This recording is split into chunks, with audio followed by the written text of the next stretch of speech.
VTEC. Malutong na ano. Crunchy na yun. Ayun. Patay, natagas. Oh, kalkal day na naman. Paltan natin ng gasket. Sino ba naman mapapakali pag laging may tulo sa ilalim yung kotse? Ito nga pala yung ginagamit ko kapag nagta-timelapse. Welcome sa aking kuweba. Dito nga pala guys, tinatambak yung mga gamit namin kapag nagbablog. Kuha tayo dyan ng sets of tools para mamaya. Tingnan natin sa freezer kasi meron ditong hotdog eh. Diyan nakalagay yung tools para hindi ma-expire. Alam nyo guys, nakaka-enjoy talaga magkalkal ng mga bagay-bagay paminsan-minsan. Huwag lang kayong gagaya dun sa pinsan ko na araw-araw kinakalkal yung motor. Hindi lumalampas ang isang linggong hindi kinakalkal eh. Shout out sa'yo, Boy Kaldag. Iniisip ko kung may nakalimutan ako pero parang meron pero parang wala. Ganon din ba kayo? Alam nyo guys, nakakahilo na maging vlogger. Promise. Ilang taon na rin tayong tuloy-tuloy na vlogger na walang pahinga. Boy, puno na ba yan, boy? Puno na. Okay lang yan, di mawala yan. May CCTV sa tapat eh.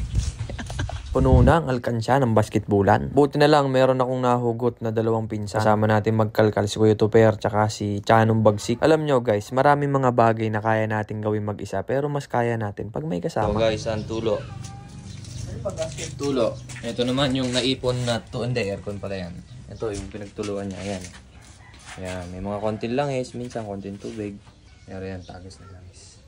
Yan ang sakit ng mga Honda Civic. Actually, hindi lang Honda Civic. Marami ding mga sasakyan ng ganyan. Na malamang sa katagalan na rin ng sasakyan, hindi pala lumalambot. Tumitigas ang gasket dyan sa cylinder head. 2012 to 2024, siguro napalitan na rin naman yan. Story time muna tayo. Ayan ang isa sa mga consequences ng mga second hand na sasakyan. Kaya kayo, kung gusto nyong bumili ng sasakyan na second hand, wag na kayong bumili ng masyado ng luma. Pero wag din naman yung sobrang bago. Ang good thing sa mga luma, yun nga, classic look. Talaga namang maporma. Pero lagi niyong tatandaan na meron niyang kasunod na maintenance. Mas marami kang i-maintain sa mga mas lumang sasakyan kumpara sa mga medyo bagong sasakyan. Halos parehas lang din naman. Anong pipiliin mo? Yung mura yung bili mo pero mapapamahal ka kapag pinaganda mo? O yung mas mahal ang bili mo pero mura lang ang maintenance? Alam nyo guys, pangarap ko rin yung lumang Honda Civic talaga, promise. Kaso nga lang, syempre, kailangan natin maging practical. Lalo na sa panahon ngayon, ang hirap na maging vlogger. Hindi yan sad reality guys ha. Reality lang, ganun. Na sa panahon ngayon, mas more on entertainment talaga ang hanap ng mga tao. Pero don't worry guys, hindi tayo magbabago. Laban lang.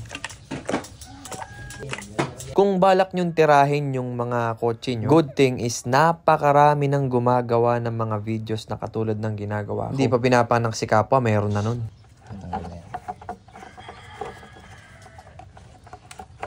Tira ko dyan, ilang pagtitipon ko dyan. Iyon. Ayan, ano natin? Cylinder head ng Civic 2012 model.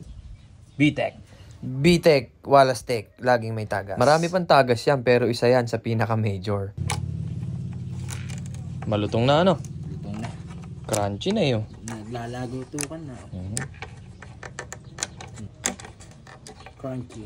Fresh na fresh. Talagang palaman ang dating nung gasket. And by the way guys, sa online ko lang yan nabili. Napakamura sa online at napakamahal sa kasa. Promise. Wala namang masamang bumili ng online as long as saktong-sakto yung sukat. Pero actually, pagka mga ganyang external lang, okay na ako sa mga online, mga substandard, okay na yun. Yung mga replacement, okay lang bumili ng ganun. Pero pag internal parts like piston, connecting rod, matic, original. Ito yan. Ito na yan. One of the many reasons kung bakit magkaibigan ng engineer at mekaniko. Mga tight spaces, di ka mahihirapan. Alam nyo guys, napakaganda na nga sa panahon ngayon kasi napakadali nang bumili ng tools. Di ka tulad dati, hahanap ka talaga sa mga tindahan ng magandang klase ng tools. Kaya ano pang hinihintay nyo? Check nyo yung TikTok ko, dali. Daming tools doon. Ayan. Isipin nyo yun guys, ang tagal na nating nagkakalkal. Paglabas ko ng tiyan ng nanay ko, nagkakalkal na ako. Hindi guys, di tayo magaling. Vlogger lang. Medyo matagal-tagal na rin, pero mananatiling nagpapatuloy. Oh, tingnan na kung may tumatagas. Actually, hindi pa yan masyadong magpapapansin ngayon. Kaso nga lang, may napansin tayo sa gilid. Patay, natagas. Ayun, natagas. Ang tubig. Goods yan. Ito yung pinalta natin guys. Tignan nyo. Try natin ha. Siya, ayun. Kita nyo? Hindi pa naman siya ayun. Diba? Napakalutong na nito. Tagal na nito guys. Malutong na talaga dito. Yo, snap ulit. Diba? Ayan. Ayan. Yun o. Okay. Ayan. Ang dumi lang, eto lang, inabutas lang. Sarap pag walang problema.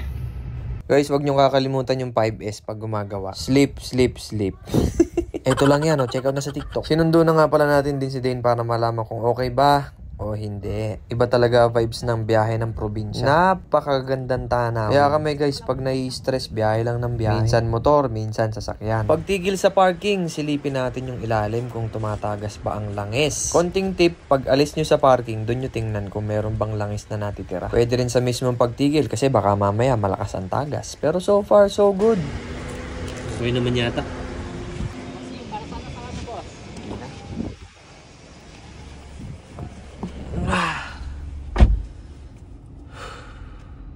Siyempre, buntong hininga, hindi mapapakalian, gar. Double check na rin natin ng visual checking lang naman. Baka mamaya ay nagtutumagas pala sa ibabaw eh. Ayan, so far wala naman siyang tagas. Yan pa rin yung tagas kanina. And by the way, sa mga sasakyan, pag ubos na yung langis o mababa na yung level ng langis, may iilaw naman dyan. Kaya naman, wag nyo kakalimutan i-check pag umalis kayo ng parking. Meron. Yan. Tubig yan ng aircon. Walang tulo ng langis. Dalawa yan. Kung dalawa ang tulo niyan, may aircon na, tsaka may tulo din ng langis. Iisa lang. Diba? Mukhang goods.